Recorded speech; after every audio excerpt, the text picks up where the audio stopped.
이사야 22장 12절에서 14절 말씀입니다.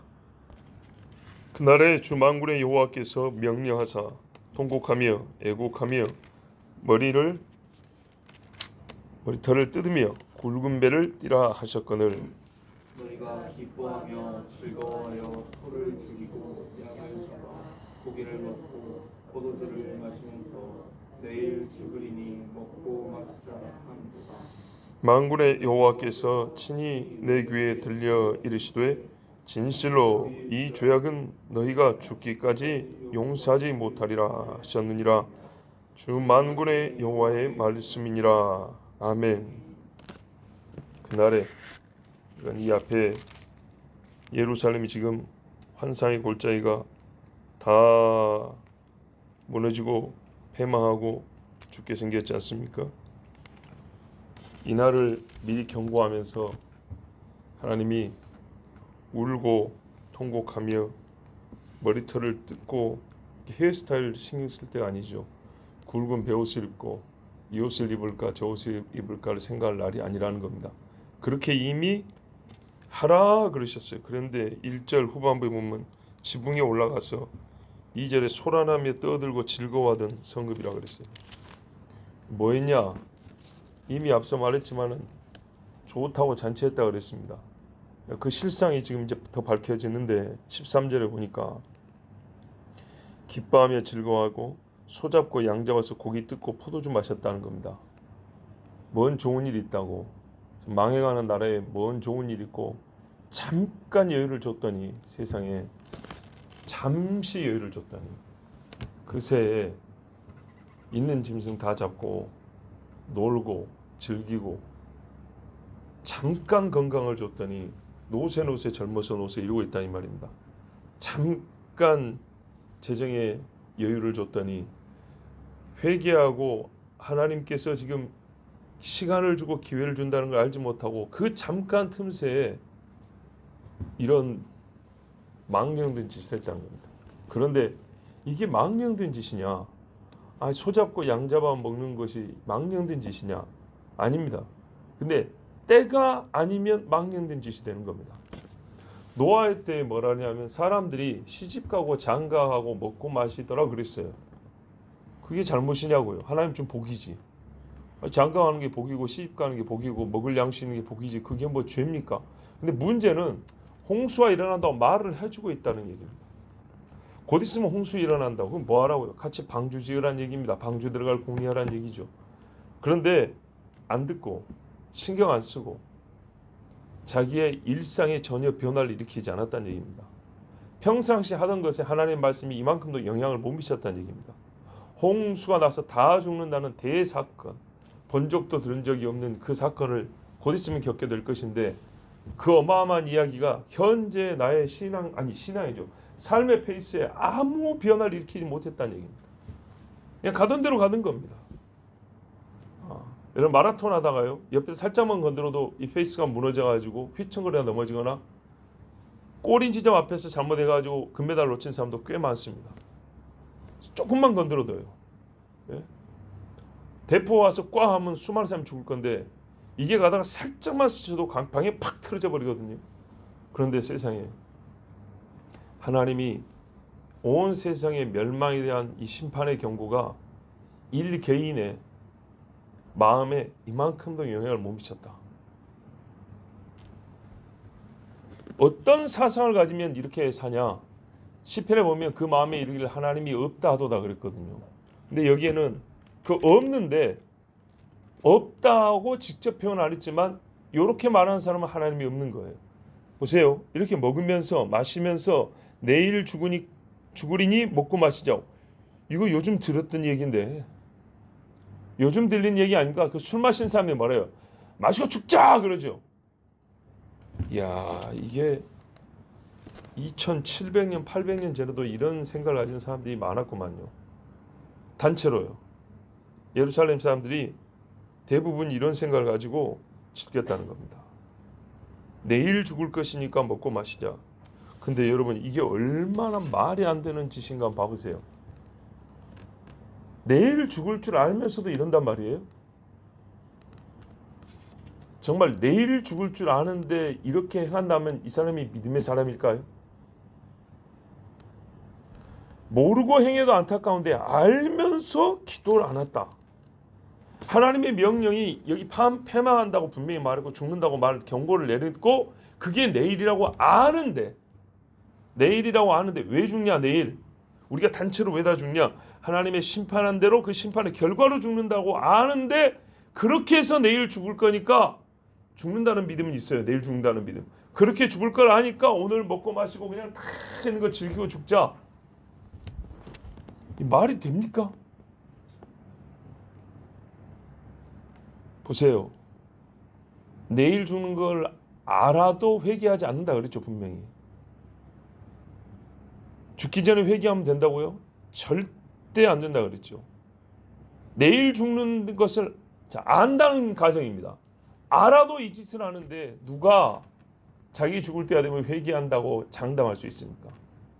정말 세상 물정이 아니라 인간의 속을 모르는 사람이에요. 인간의 속을 모르는 게 아니라 제일 잘하는 게 인간의 속인데 세상에서 제일 가는 거짓말쟁이에요. 절대로 안 합니다. 방주 짓는 열심이 없는 사람은 방주 지어놔도 안 탑니다. 평시에 하나님 앞에 회개할 줄 모르는 사람은요 죽기 전에 임종 예배한다고 교인들이 100명이 몰려와서 예배드려도 혼자 눈 껌뻑에다가 숨 끊어집니다. 회개 안 합니다. 내일 죽으리니 먹고 마시자. 자, 이 말을 또 다르게 해석해서 다른 관점에서 꼭 내일이 아니더라도 평시에 사람들이 갖고 있는 인생관이 그럴 수 있어요. 아까 말했던 술 먹고 하는 소리 들어보세요. 야, 죽자. 뭐 마시고 죽자 이런 사람도 있잖아요. 뭐 내일 죽을지 모레 죽을지 모르는데 오늘 즐겨야지. 자, 요 생각 딱 그거잖아요. 그런 인생관. 자, 그러면 그런 인생관도 믿음입니까 아닙니까? 아니죠. 그러니까 이 말은 이렇게 해석해도 저렇게 해석해도 아무리 좋게 해석해도 믿음이 아닌 거예요. 언제 죽을지 모르기 때문에 내일도 죽을 수 있기 때문에 오늘 주어진 시간에 즐기고 놀자. 이게 어찌 믿음의 사람의 생각이냐고요. 언제 죽을지 모르니까 어떻게 해요? 이보다 나은 일을 생각해야 될 거 아닙니까? 뭔가 가치 있는 일을 생각하고 해야 될 거 아닙니까? 평시에 이런 사고를 가진 사람은요 의로운 일에 무관심합니다. 보통의 사고가 이런 식이다. 있는 거 그냥 즐기다가 그냥 언제 뭐 가는 거지 뭐 이런 생각하는 사람은 누가 의로운 일 좀 하자 그러면은 거기에 별로 관심이 없습니다. 불의한 일도 모른 척 그냥 지나가 버립니다. 육체의 쾌락과 자기 이익에만 관심이 집중되어 있습니다. 아니던데요. 굉장히 쾌락적이지 않던데요. 그렇죠. 잘 보세요. 쾌락에 집중되어 있다고 해서 그 정도가 다 똑같은 건 아닙니다. 집중되어 있어서 다른 일을 안 하지만 쾌락을 많이 즐기지는 않은 사람일 수 있습니다. 자기 자신밖에 몰라서 다른 사람을 신경 안 쓰지만 자기 자신밖에 모른다는 게 나는 내 자신을 위해서 그냥 가만히 있는 게 좋아. 그래서 소극적으로 보일 수도 있고요. 나는 내 자신을 위해서 있는 거 그냥 다 끌어당기고 놀 수 있는 거 다 놀아서 여기 찾아가고 저기 찾아가고 그런 스타일일 수도 있습니다. 이건 스타일이 다를 수 있습니다. 그러나 자기밖에 모른다는 똑같아요. 남 일에 신경 안 씁니다. 쾌락을 좋아한다는 건 똑같아요. 쾌락을 좋아해서 내가 제일 좋아하는 게 제일 즐거운 게 뭐냐 했더니 앉아서 오라는 거예요. 이 사람은 방구석에만 있겠죠. 그래도 자기 쾌락으로 사는 거예요. 자, 이런 사람에게 하나님이 뭘 기대할 수 있을까요? 나의 백성이라고 부르지만은 나 하나님 이름 붙이기가 어울리지 않는 사람 아닙니까? 디모데는 너 하나님의 사람하고 어울린데 여기에 이사야 나의 백성이 어디 있습니까? 그러니까 하나님이 진노하셨을 때는 모세보고 말했어요. 네 백성이라고 그랬잖아요. 자, 반대로요. 이런 사람들이 하나님 앞에 뭘 바랄까요? 안 바랍니다. 바라지도 않아요. 하나님께 뭐 해달라고도 안 해요. 그래서 하나님이 뭐라 그러냐? 정죄를 했어요. 이 행동은 이런 말은 죄다라고 딱 정해버렸어요. 그게 정죄입니다. 죄다. 다른 게 아니고 죄다. 실수, 뭐 사람의 성격 그런 거 아니라 죄다 그랬어요.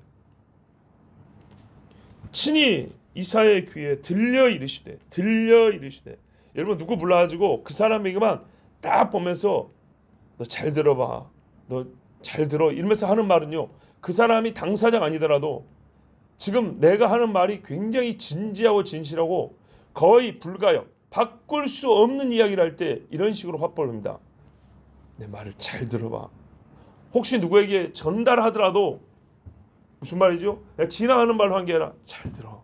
이렇게 하는 말은요, 전달하는 자도 토시 하나 안 틀리게 하려고 애를 쓰고 그 말이 아주 무겁습니다. 너희가 죽을 때까지, 이 죄악은 너희가 죽을 때까지 절대로 정결하게 되지 못할 것이라. 우리 번역하고 좀 다르죠. 우리 번역에는 절대로 용서를 못 받는다 돼 있죠.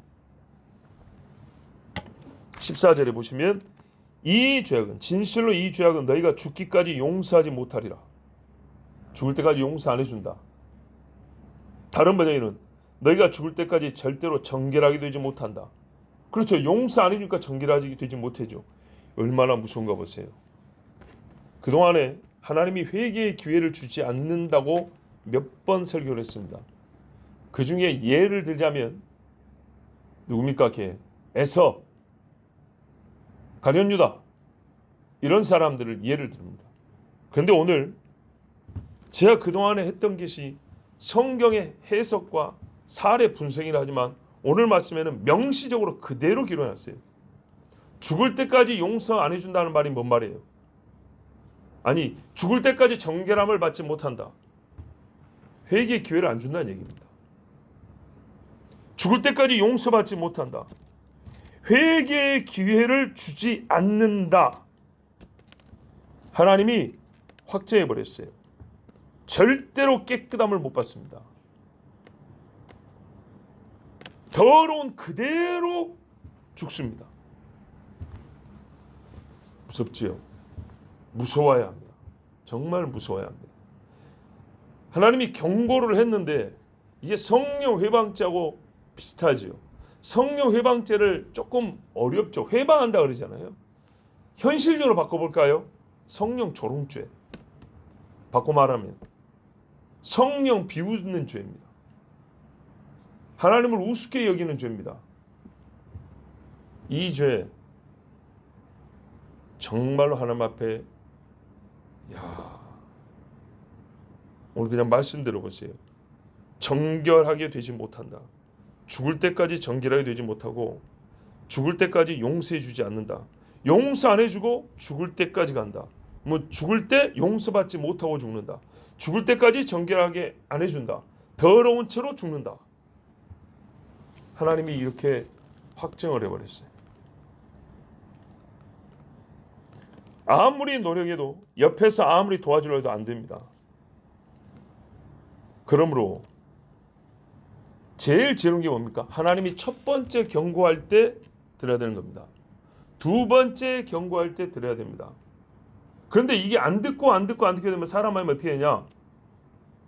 하나님이 두 번 경고도 별일 없던데 이러다가요 잔치까지 해버립니다. 이제 무시하고 삽니다. 그러다가 어느 날 꽝 벌어지죠. 늘 우리가 알아야 되는 사실, 사건의 당사자는 자기는 아닐 줄 알지만 일이 일어나면 그때 깨닫는데 깨달은 그때는 늦는 겁니다. 깨달은 그때는 늦어요. 우리 삶이 어떻게 끝날지 모릅니다. 정말로 어떻게 끝날지 모릅니다. 하나님이 처음 말씀하시고 두 번 말씀하세요. 한두 번 말씀 안 되냐. 한 번, 두 번. 동일한 행위에 대해서 한 번, 두 번. 여러분 이단도 한두 번 권한 후에 내버려 두라 그랬죠. 한두 번에서 안 들으면 세 번, 네 번도 안 듣습니다. 그러므로 성경 말씀에 뭐라냐면 오늘이라 부르는 날에 너희가 하나님의 구원하심을 받으라. 지금 여기서 자비하신 하나님, 인자와 긍휼이 크신 하나님이요 용서해 주시는데 하나님은 만사의 때와 기한을 정하셨다고 그랬습니다. 때와 기한을 놓쳐버리면 늦습니다. 우리가 입이 열려서 회개가 가능할 줄 알지만 벙어리로 죽을 수도 있습니다. 어떤 이는 귀가 열려서 다 들을 것 같지만 몸이 약해지면 청력이 떨어지죠. 참 희한합니다. 왜 우리가 마음대로 생각하는지. 보청기를 안 끼면 듣지 못하는 정도로 청력이 떨어졌는데 임종 직전에는 죽기 전에 사람들이 다른 건 다 못 써도 귀는 들린데 근데 그 사람은 안 들려요. 건강할 때도 청력이 안 좋아서 보청기 끼던 사람이에요.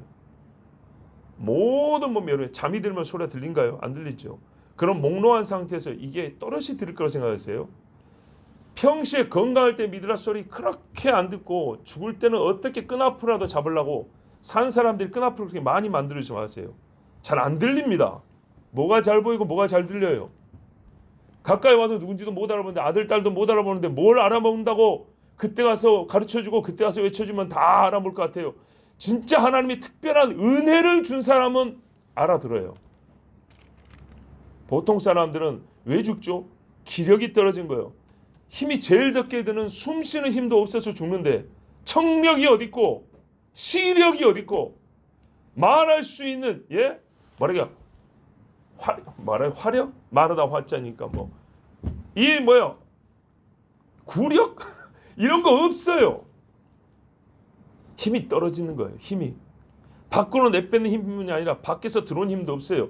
입에 넣어줘도 삼킬 힘도 없어요. 그런데 먼 귀가 얼마나 좋아서 저 문 밖에 하는 소리까지 다 들을 것 같습니까? 서서히 어둡고 깊은 바닷속에 빠진 것처럼 안 들리고 안 보이고 이러고 죽는 거예요. 그 봐놓고도 왜 자꾸 이상한 소리를 하죠? 뭔 그렇게 희망 어린 소리를 합니까? 그런 희망이 어디 있어요? 지금이 희망이죠. 지금 두 눈 뜨면 성경 읽어질 때, 눈 뜨면은 자동적으로 귀가 열려서 들릴 때, 싫은 소리든 좋은 소리든 마음을 긁고 가든 마음에 딱 달라붙든 뭔가 마음까지 오는 소리가 있을 때 지금이 기회고 지금이 은혜죠. 그런데 이때 시간 싹 다 써버리고 이때 아이고 언제 죽을지 모르게 이러다 살다 죽는 거지 말 쉽죠. 참 건강할 때 말 함부로 하죠. 그러다가요 정말 어려울 때는요 하나님 앞에 창피해서 기도도 안 나올 겁니다. 기도할 기회를 하나님 주실까요? 여러분도 많이 봤지만 저도 많이 봤어요. 비 오는 날 한 가족이 밥 먹고 나오는데 식당 밖으로 나오는데 저는 분식집에 사러 왔다고요 옛날에. 근데 가다 보니까 밥 먹고 나와가지고 우산 쓰고 어쩌고 한 걸음 걸어다가 그 집 아버지가 그대로 뒤집어져 버렸어요. 한 걸음 걸어다가 그대로 뒤집어져 버렸어요. 빗길에 뇌진탕. 어떻게 해야 되죠? 알았을까요? 이대에서 지하철 타러 가는데 술 먹고 어떤 아주머니가 지하철 타러 가까웠는데 몸을 가눌 수 있는 게 문 열어도 못하지요. 그 타이밍 놓쳐버리죠. 지하철 출발하죠. 꽝. 한겨울에. 이보다 더 험한 일, 이와 비슷한 일 얼마나 많이 일하는지 모릅니다. 하룻밤 사이에 수천 명 일합니다. 모르죠.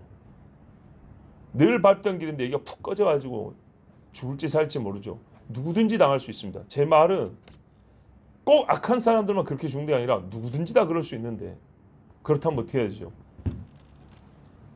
평시에 하나님 앞에 자기를 겸손하게 엎드린 사람은 그런 일이 있어도 걱정할 게 없습니다. 그러나 평시에 하나님을 업신여긴 사람은 아이고 어쩌거나 왜요? 저 사람 찍소리도 못하고 가버리는데 어떻게 할거나. 근데 평시에 신앙생활 잘하다 갈 수도 있지 않습니까? 근데 그걸 왜 이게 걱정이냐?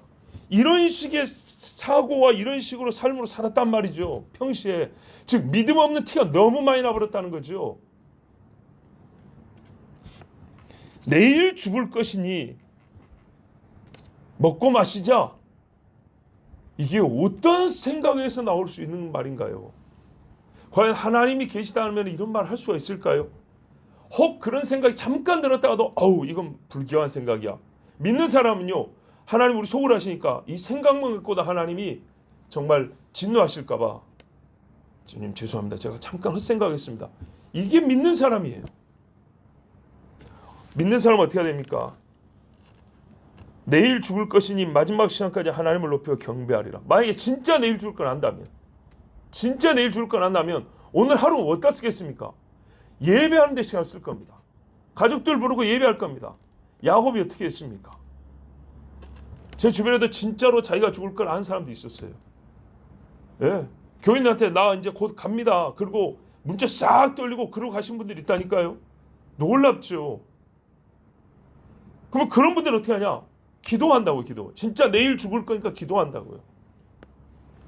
비록 짧은 시간이지만은요, 힘을 다하여 자기가 해야 될 의로운 일이 있을 거라고요. 의로운 일.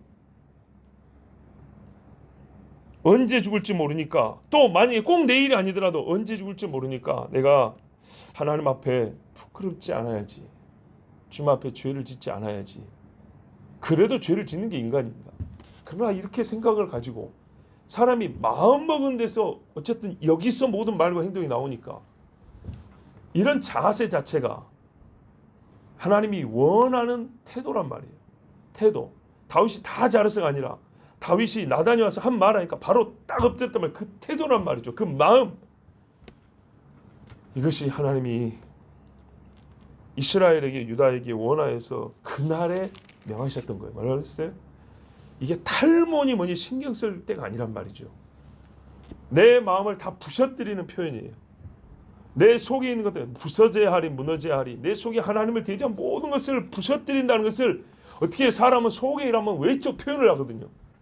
그래서 자기 머리 쥐어뜯고 옷을 뜯더라도 정말 하나님 앞에 애통하고 통곡하라 그랬는데 그날에 세상에 조용히 기도하는 것도 부족하다 싶을 그날에 뜯으라 한 날인데 내일 죽을 것이니까 먹고 마시자 말하면 거죠. 야 하나님이 죽인단다.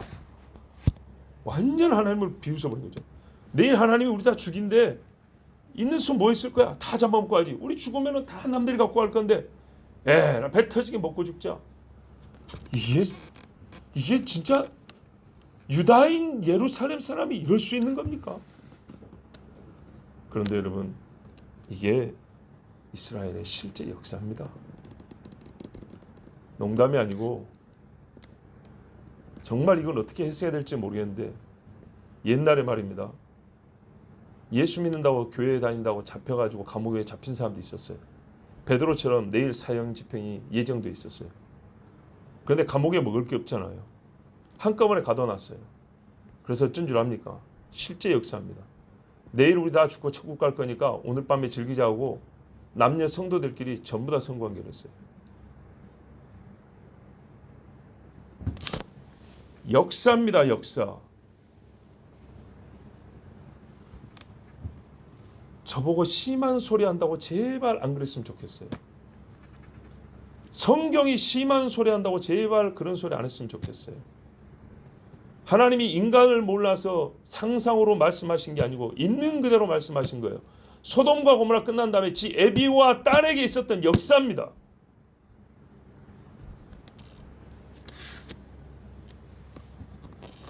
그분들 구원 받았을까? 못 받았을까? 나는 모르겠어요. 분명히 예수 믿는다고 순교를 당했는데 목이 잘리건 목이 매달리건 그래 죽었는데 우리 오늘 밤에 하나님 앞에 마지막이니까 이 땅에서 마지막 시간 하나님 앞에 예배합시다. 살아있지만 아직 신앙이 없는 우리 식구들 위해서 기도하고 갑시다. 곧 내일 죽을 사람들에게 물론 그런 생각할 겨를이 없을 수 있는데 무슨 생각할 겨를이 있어서 오늘 밤에 다 즐기고 죽읍시다. 이런 생각을 할 수 있었을까요? 이게 인간입니다. 그러므로 하나님의 말씀은 전혀 심한 말씀도 아니고 없는 사실을 우리에게 괜히 경고하려고 어떤 신학자들의 말맞다나 우리의 신앙의 경각심을 일으키기 위하여 쓴 교훈의 말씀이라 개똥 같은 소리입니다. 그런 사람들 속에 얼마나 더럽고 시커멓고 하나님을 우습게 여기는 마음이 있는데요. 이 말씀을 그렇게 해석하는 것 자체가 하나님의 말씀을 꼭 이 사람들처럼 업신여기는 거예요. 여러분, 얼마가 남은지 모른다면 또 내일인 줄 안다면 오늘 내일 죽을 것이니까 먹고 마시고 즐기자 이런 사고 싹 구겨버리시고, 내일 죽는다면 오늘 내가 하나님을 경배하고 언제 죽을지 모르니까 오늘 내가 하나님 앞에 의를 행하리라, 이렇게 작정을 하십시오. 그것이 정말 뭐라고 표현할까요? 내일 죽을 사람이라도 하나님이 하루라도 더 연기해 줄 수 있는 믿음 있는 사람의 마음입니다. 기도하겠습니다. 아버지 하나님, 감사합니다. 오늘 이 화요일 새벽에 하나님이 부르사 정말 부를 만한 자들 부르시고 들을 만한 자들 복되게 하셔서 오늘 꼭 이 말씀을 오늘 여기 있는 하나님의 자녀들과 이 종에게 허락해 주셔서 감사합니다. 아버지 하나님, 정말 있었군요. 정말 이런 사람들이 있었군요. 그리고 진짜 이런 사람들이 하나님이 하신 말씀도 있었군요. 우리가 들었습니다. 아버지 하나님, 내일이라면 오늘을 어떻게 살지 믿음 안에서 생각하게 하시고, 또 내일일지 모레일지 모르기 때문에 오늘을 하나님 앞에 또한 믿음으로 말씀에 순종함으로 살게 하여 주시옵소서. 모든 것보다 무릇 지킬 만한 것보다 네 마음을 지키라 했습니다. 행여라도 한 가지 부정하고 행여라도 한 가지 교만하고 행여라도 한 가지 주를 업신여기는 그런 마음을 갖지 않도록 하게 하시고 깨끗하고 겸손하고 정직한 마음 주시옵소서. 예수 그리스도 이름으로 기도하옵나이다. 아멘.